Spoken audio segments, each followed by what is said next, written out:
مثلي عين سلام على الأيام. بسم الله الرحمن الرحيم. الحمد لله رب العالمين، والصلاة والسلام على الذي وصفه ربه بأنه على خلق عظيم، وعلى آل بيته الطيبين الطاهرين ومن والاهم بإحسان إلى يوم الدين. أما المشرف لا تي في لا جبا وموبيلا جنفون إسلامي كفولينو. السلام عليكم ورحمة الله تعالى وبركاته. أنا جمكان كنا لنو الدين بارو مي جمكان نبي ولي كسكرام وماني كرام بسم الله ولا سكا بارو كدين كنا فندوكا bi an kelemi ka an karamɔgɔ baro bisimila kɛnɛ in kɔnɔ ni o ye Sheikh Ibrahim Konate. Sheikh Ibrahim Konate dunante kɛnɛ in kɔnɔ an na deli ka baro kɛ mawludu kɔnɔna la. A ye jɛmukan nafaman di an ma. Ibrahim Konate wuduhul islami sarahatan o ma ɲɛma dɔ don Côte d'Ivoire jamana kan, Abidjan Côte d'Ivoire jamana kan. An na bɛna jɛ ka baro kɛ dinɛ kunnafoni dɔ la. Nka yanni an ka don an ka baro kɔnɔna la, an b'a fɔ an ka karamɔgɔ kɛ assalamu alaikum wa rahmatullahi ta'ala wa barakatuhu. وعليكم السلام ورحمة الله تعالى وبركاته. Ustad Ibrahim, bi bana dɔ bɛ yen nɔ a jɛnsɛnw bi bɛɛ lajɛlen ɲɛ b'a la kɛnɛ kɔnɔ. An karamɔgɔ Aseyid Sherif Usman Madani Hayidara o ye nin kɛlɛ kɛ a bɛ san 30 bɔ bi. Nka bi bana in warala kosɛbɛ, o ye jumɛn ye? O ye mara ye, n'o ye lamɔ ye. An b'a fɔ ma ko tarbiya wala éducation. Mara tiɲɛnen no bi, ko dogolen yɛrɛ tɛ tuguni. Bɛɛ lajɛlen ye i ka yeta ye a la. Bi an bɛ fɛ ka baro kɛ mara de kan silamɛya ka faamu kɔnɔna la. Ɲininkali fɔlɔ min bɛ an bolo ustaz ka ɲɛsin i la, o ye bangebagaw yɛrɛ kan ka mun de kɛ walasa ka denw mara.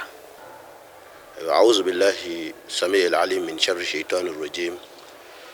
بسم الإله يبدأ المقال الذي لا يعلم من هو ولا حيث هو ولا متى هو ولا حتى هو إلا هو. بسم الله الذي لا يضر مع اسمه شيء في الأرض ولا في السماء وهو السميع العليم.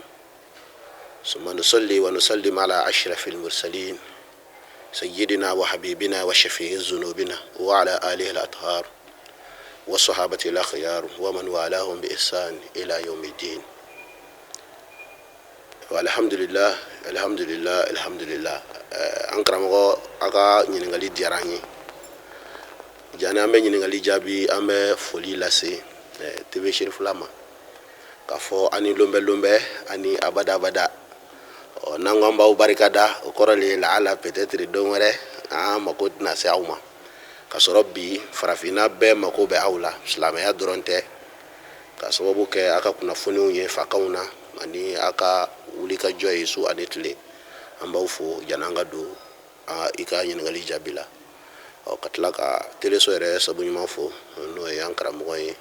k'a deli a fɛ a bɛ fɛ diinɛ ka kɛ cogo min ala ka diinɛ kɛ ten.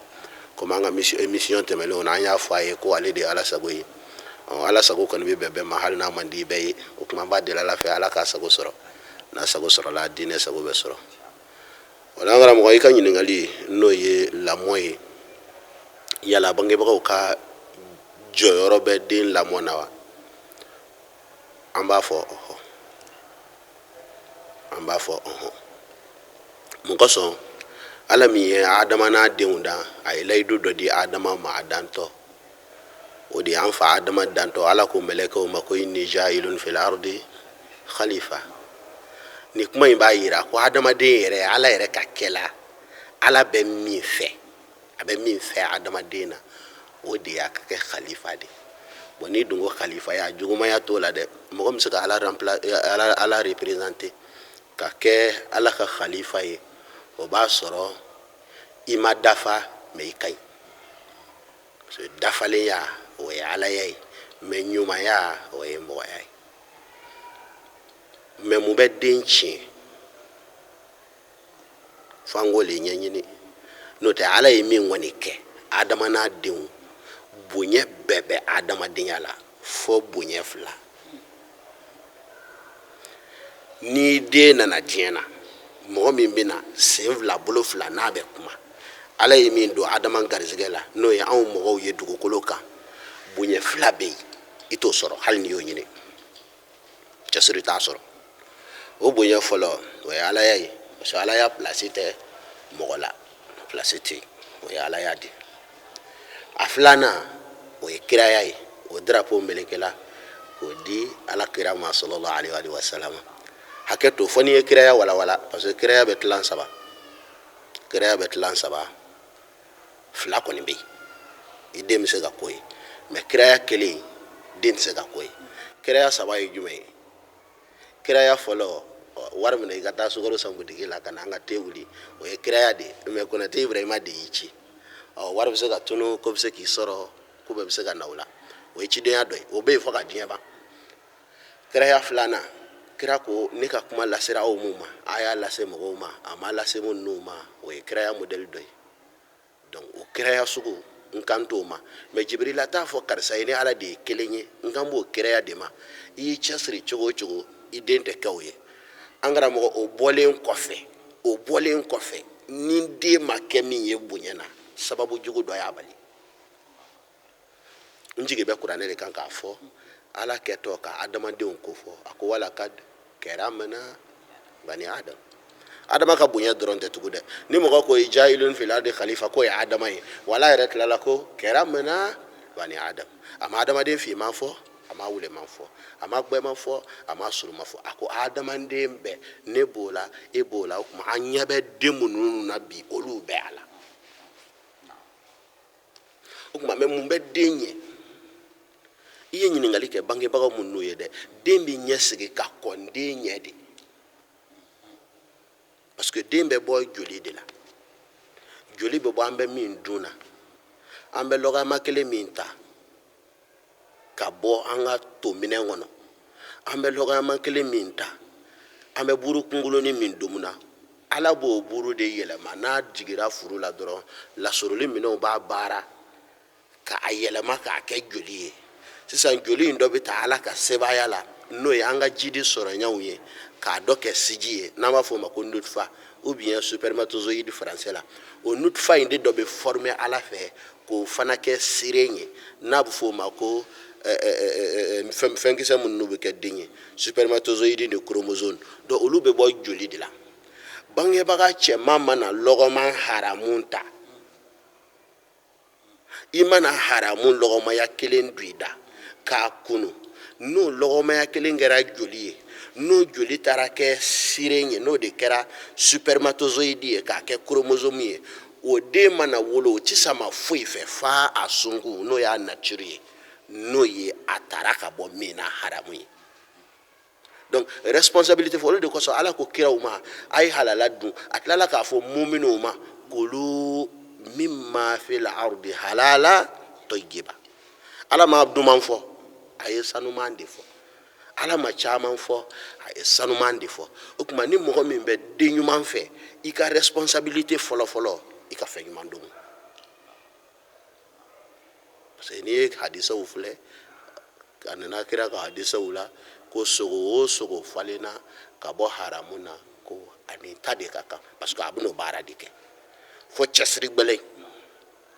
tɔw bɛ se ka walejugu to ni lamaga min ye min danna ka bɔ walejugu la ou bien min joli falenna ka bɔ walejugu la fo k'o ɲɔgɔnna multiplier donc an b'a fɔ bangebagaw ka responsabilité fɔlɔ fa ka responsabilité y'a ye a ka halala dun fa ka haramu dun bɛ den tiɲɛ o ye fɔlɔ ye ni fa sɔrɔla a ma tila o den bɛ taa min bala kuranɛ ko nisaukum harsun lakum Ala tɛ kuma kun fɛ dɛ ko muso ye foro de foroya in kɔrɔ ye di an karamɔgɔ a bɛ fɔ yɔrɔ ma ko foro tiga foro kaba foro ɲɔ foro mais yanni foro ka kɛ foro ye tufin de kun don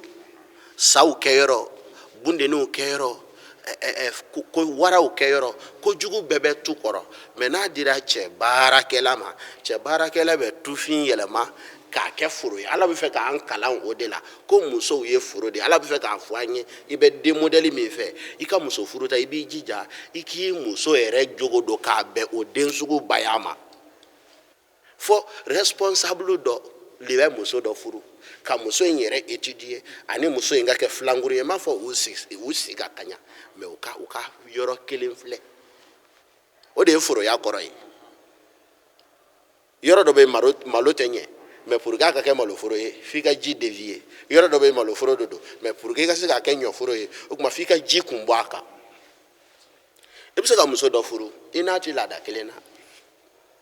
olu fɛ ko ɲuman ne bɛ yɔrɔ min na o ko ɲumanw tɛ ko ɲuman sugu kelenw ye o tuma i bɛ se k'a changer pour que den ka ɲɛ fa min ye furu kɛ fo ambition dɔ ka ye fa la ne bɛ den modèle min fɛ cɔ f'i k'i jija k'a ba dɛmɛ a ka ko ye yɔrɔ nin ye lɔyɔrɔ dɔ ye sa o lɔyɔrɔ filanan muso min furula sisan fo den dɔ le ka to muso kunna kuranɛ y'an kalo de la muso bɛ fɛn dɔw fɔ u ka dɔnkiliw la ko mɔgɔ b'i sago na fini san i b'i sago na tasa san ko mɔgɔ b'i sago na modèle kara ko i t'i sago na den wolo bɔ kuma in kɔni tiɲɛ kɔrɔ de kuma kɔrɔ de don mɛ tiɲɛ kɔrɔ tɛ parce que a bɛ kuranɛ sɔsɔ mɔgɔ b'i sago na den wolo puis an bɛ sago na den dɔ le ka yɔrɔ an b'o le ka misiri kɔnɔ a seyiri sɛri sumana madana hayidara ye muso dɔ sago na den de cɛ dɔ sago na den do et puis u y'a ɲini a modèle in yɛrɛ de kɛra ye cɔ n b'a exemple lɔn a ka ca bolokumani ye mais émission in tɛ se k'a laban o tuma comme kuranɛ y'an bɛɛ seere an tɛ kuranɛ kelen ta Anna Mariama ba a sɔrɔla cogo di an bɛɛ b'a la a fa ye Imrana de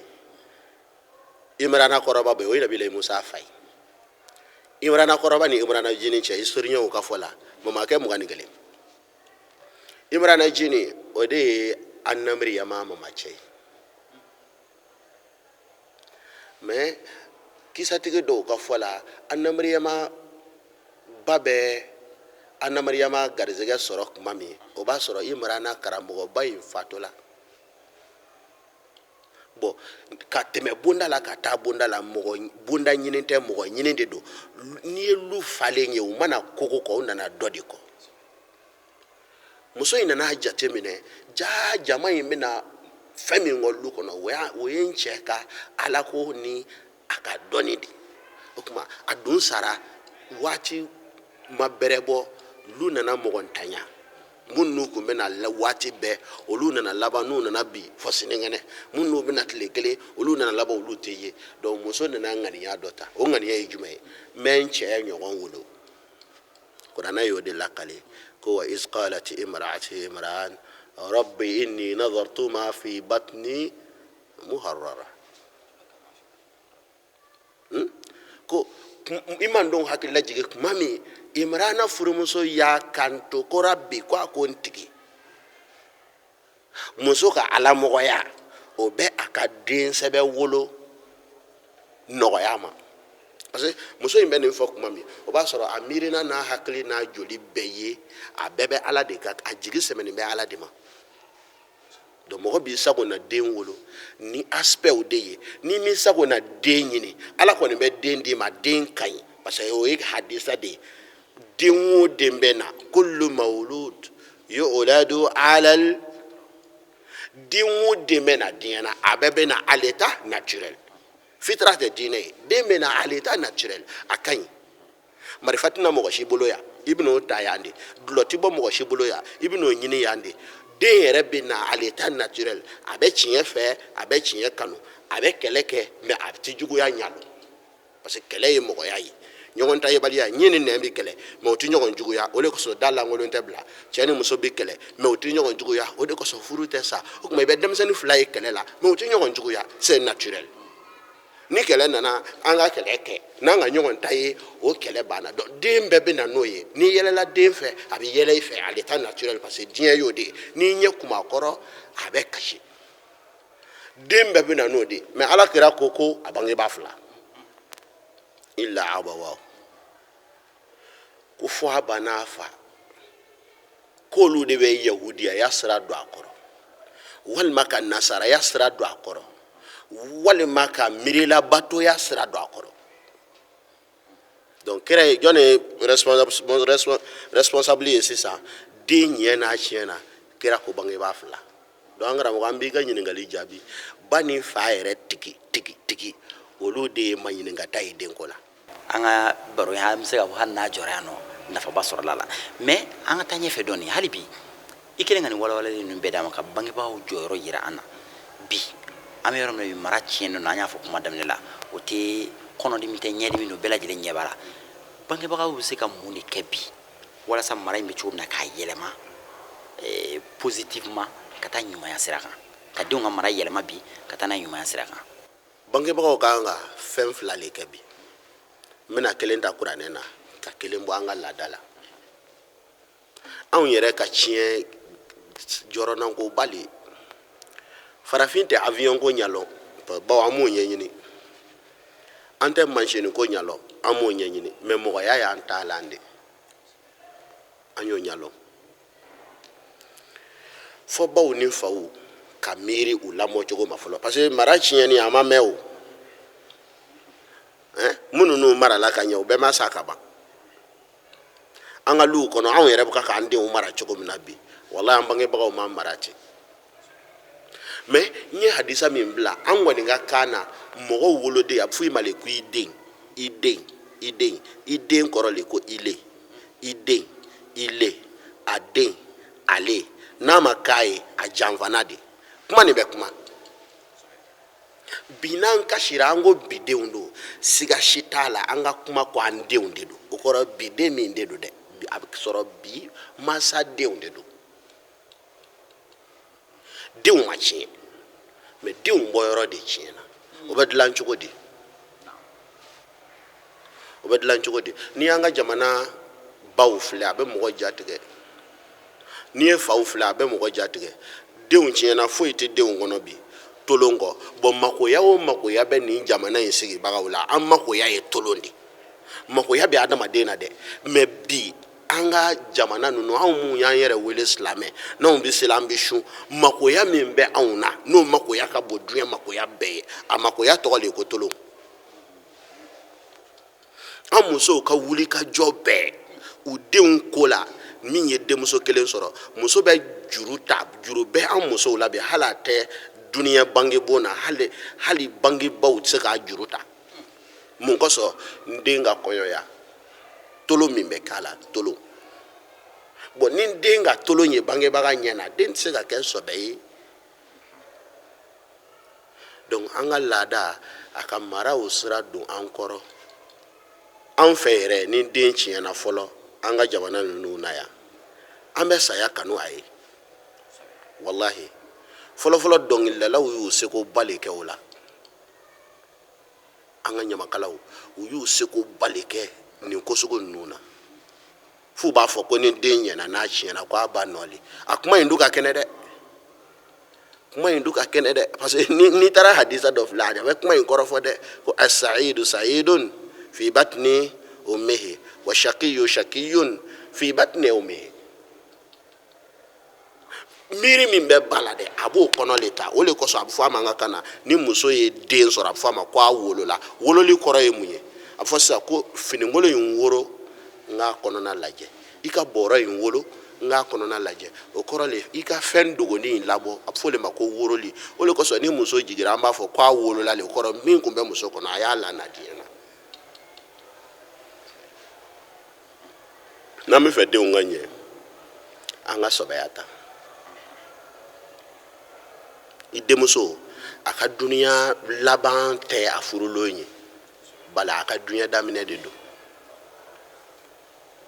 o lon o kan ka kɛ e yɛrɛ jɔyɔrɔ de e bɛnna kɔlɔn mun kɔnɔ ba kan k'i miiri est ce que n den bɛna se k'o sago o ye ba ka rôle de on fa dun depuis a daminɛ an ye kuma fɔ n'i y'a ye bi an ka laada an ka denw bɛɛ tora baw bolo faw tɛ lu kɔnɔ ka siyaya an ka denw de y'an denw ye mais an denw tɛ an ka denw de don c'est à dire taya dɔ don quoi mais taya yɛrɛ tɛ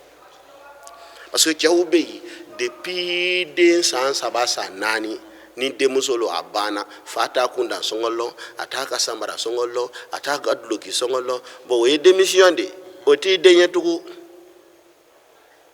o ye muso den de o den t'i kan mɛn a tɛ se parce que a t'i lɔn a filanan an faw ni denw tɛ baro kɛ o le ye danger ye baro min bɛ fa sɛbɛ dɔw bɛ yen olu ka denmara cogo olu kɔni cɛsirilen don mais olu ta bɛɛ ye waraya de n'i m'a to n b'i dafara n'i m'a to n b'i kun ci n'i ye nin kɛ i bɛ bɔ n ka du kɔnɔ c'est bien mais sababa le tɛ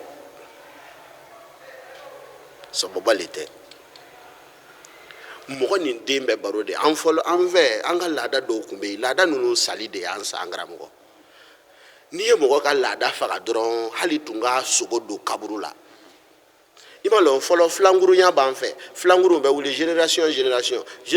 kun bɛ ɲɔgɔn dɛmɛ ka ɲɔgɔn tile bon génération bɛɛ n'a fa i bɛ taa sɔrɔ cɛkɔrɔba dɔw bɛ yen o de bɛ aw ka ko ɲɛma mais bi o tɛ yen tugun denfaw kan ka mun kɛ ka denw sigi fɔlɔfɔlɔ ka n'i ka fariya yira mais ala yira an ka lukumana ladege lukumana ko a den ma de ko n den la tushrik billah inna shirka la zulmun azim lukumana filɛ k'a den kɔri ka ala le yira la a ma fɔ n b'i dafara dɛ a ko ala o tuma n'an ye ala yira an denw na anw bɛ kɔrɔ ala tɛ kɔrɔ an bɛ sa ala tɛ sa an bɛ voyager ala tɛ voyager o tuma n'anw sara ala bɛ yen mais n'an y'an yɛrɛ yira u la n'u bɔra dafara masa kɔrɔ u bɛ fɛrɛ o tuma an bɛna nin de kɛ kuma laban ye vraiment ka foli lasegin aw ma k'a deli ala fɛ émission wɛrɛw ala k'a yira an na yarabi ala k'an bɛɛ sababa ma ala k'an sutura ala k'an laban ɲɛ بمحمد وعلي محمد سبحان ربك رب العزة عما يصفون والصلاة والسلام على المرسلين والحمد لله رب العالمين. Imam Ali b'a fɔ an ye a ka kuma kɔnɔna la ko hadamaden bɛ se ka fɛn min to a den bolo tiɲɛ na min ka fisa ni tiɲɛ bɛɛ lajɛlen nafoloba tɛ soba ninnu tɛ mobilibaw tɛ ka kɔntu caman to a ye banki la o tɛ nka jogo ɲumanya i bɛ se k'o de to den bolo o de ye tiɲɛ min ka bon ka tɛmɛ tiɲɛ bɛɛ lajɛlen kan. ala kɛra yɛrɛ fana sallallahu alaihi wa sallam n'an y'a ka ɲɛnamaya bɛɛ lajɛlen na ye a ɲininkali a ka ci kun na a ye kuma kelen dɔrɔn de fɔ an ye a m'a fɔ k'a cira ka na seli kama a m'a fɔ k'a cira ka na alabato kama nka a ko de innama bu'istu li utammima makarimal akhlaq a ko ne cira de walasa ka na jogoba minnu bɛ yen nɔ n balima nabi ɲumanw tun na ni jogo ɲuman minnu ye ka na o jogo ɲuman ninnu dafa an y'o de fɔ kuma daminɛ fana na an karamɔgɔ an bɛɛ bɛ min ka lahɔrɔma bɛ n'o y'a sigi da Sherif Usman Madani Haidara ale fana depuis a ye wajuliw daminɛ depuis a ye lasew daminɛ san 30 wala san 30 n'a kunkanfɛn bi